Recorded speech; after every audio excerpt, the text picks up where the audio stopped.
പൂജിച്ചാൽ കൈക്കൊള്ളുമല്ലോ നീ പൊന്നു കൊണ്ടാകിലും തൃപ്തിയല്ലോ. ഒന്നുമില്ലെങ്കിലും നിന്നാമം ചൊല്ലിയാലെല്ലാം കൊടുക്കുന്ന മൂർത്തിയല്ലോ.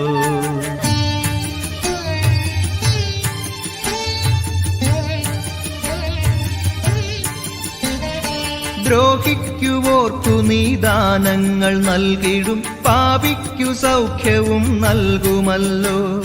പൂതനയ്ക്കാകിലും കംസനാണെങ്കിലും പുണ്യം വിളമ്പുന്ന കണ്ണനല്ലോ.